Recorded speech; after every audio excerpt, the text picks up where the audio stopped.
It's Bob. How about some security before we get going? The internet's kind of a wild, wild west these days. And if we're going to get into cryptocurrency, we need to consider some security matter. Let's get on the ball. In the midst of all that, let's talk about the bad and the ugly. Here's a link to where I got a lot of this information from. It's a great video worth a watch. This is a video on YouTube worth watching. It's about a guy in the press wandering into DEF CON in Vegas, seeing what's there, some ideas about what corporate hacking really looks like. There's an article about a guy whose identity was completely ripped off in about an hour and how he recovered from that. It's not easy. This is a link for Google. If you die, they're planning for how your data is passed on to your beneficiaries or not. All right, so we need to start with some common sense. Don't click on unexpected links. In messages or emails, you need to keep all your software up to date, back up your hard drives. I know I get lazy about that. Watch out for phishing attempts. Use a password manager. If password 123 is your password, we need to have the talk and have some solid antivirus and anti-malware software. I'm kind of on the fence about this. Some of it is good and others of it gives you kind of a false sense of security. So it's better to be aware yourself and be watching the gates. All right, Grandpa, what is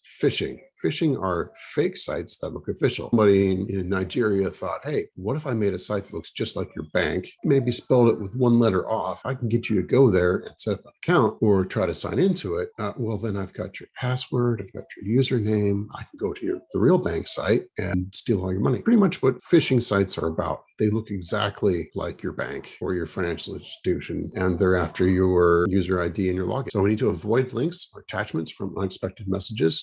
Administration at any financial institution will never email you out of the blue. They will always send you stuff inside their own app. Be critical of spelling and grammar mistakes because that's how you determine the real from the fake, and some of these are like a period to a comma. Bookmark the URLs that you use regularly, so you're not always searching for it, coming up with whatever the search engine gives you, because sometimes these sites pay to be put up top of the search responses, get you to click on them that way. These search engines are not usually your friend. Be extremely skeptical about anybody private messaging you, DMing you as it's called these days. Bank executives have more to do with their day than calling everybody who has a problem. Platform security can't help you. Facebook, Instagram, all these social media sites, they've got more to do than deal with all these scams. And there's a lot of stuff going on in Discord, Telegram, messaging services. It's just scams because they know they can get away with it. Be careful. The SIM swap attack. I've been a victim of this myself. Fortunately, had enough of these defensive procedures in place that they didn't get anything. They got a lot of my data. They didn't get a dime on my money. Here's another article if you want to go a little bit further in depth on avoiding phishing. All right, let's talk setting up our castle. These are the first outer walls. Your email is the core of your identity because all of your services that you sign up for, can you confirm your email? They can get into your email and see all those. They see exactly where your services are, and sometimes they can hack or change your password using your email if they have access to it. So what do we do? First of all, dump Gmail because Google reads everything. They are state-sponsored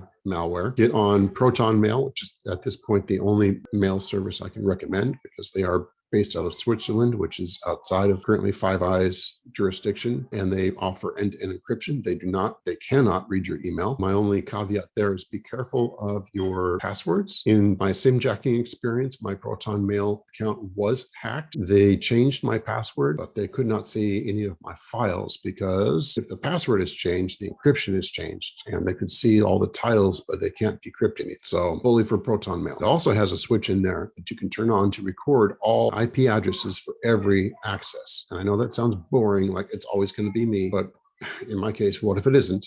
If I had that turned on, I would have caught them by their IP address right then and there. So I cannot recommend Proton Mail highly enough. They have a free service. If you're interested in just basic, I highly recommend going one up to get the services that you need to maintain your privacy. They only require another email address confirmation. They don't require any of your personal information to be in your email account. So Proton Mail, although they do bill you through your credit card, they will also take crypto. They don't really need your address. They just need your billing information. And they don't need your name. I recommend not putting your name on there.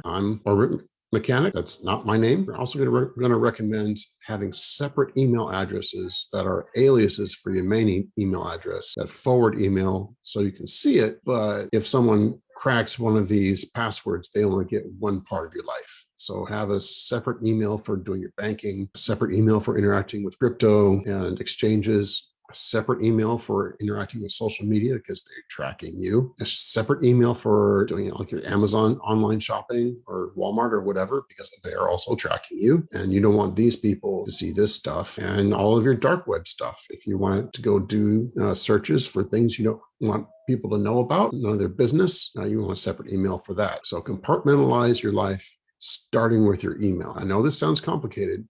It's going to take a while to set up, but once it's running, it's pretty low maintenance, and you only need to panic when one of these gets hit. But the key is to have an email that you only use for authorization, confirming your email, and nothing else. You don't use it for social media or all these other things. So chances of it being pawned is pretty small because its attack surface is so small. Let's talk about password security. Just use a password manager, and they're just so convenient. And you want to use a very strong master password because this reduces you to one password to unlock, one ring to bind them all.